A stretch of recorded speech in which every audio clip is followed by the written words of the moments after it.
Histoires étonnantes, aucune chance de survie. Et pourtant, en 1985, au sommet du Sioula Grande, Joe Simpson et Simon Yates sont les rois du monde. Mais la montagne est un royaume cruel.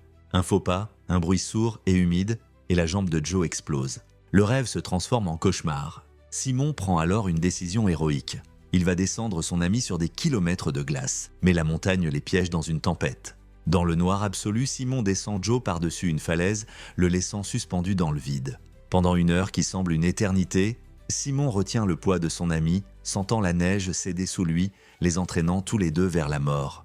Il est face au choix le plus inhumain qui soit. En larmes, il sort son couteau et coupe la corde. Joe chute dans une crevasse. Il devrait être mort, mais par miracle, il survit. Seul dans un tombeau de glace, trahi puis pardonné, il trouve la force de ne pas mourir. Il s'extirpe du glacier et commence une odyssée de 3 jours. Il rampe, se traîne sur 10 km de rochers et de glace, une jambe brisée se balançant à ses côtés, hanté par la douleur et les hallucinations. Au camp de base, Simon, le cœur brisé, se prépare à partir, convaincu d'avoir tué son meilleur ami. C'est alors qu'il entend un cri dans la nuit. Ce n'est pas le vent, c'est le fantôme de Joe, rampant hors de sa propre tombe.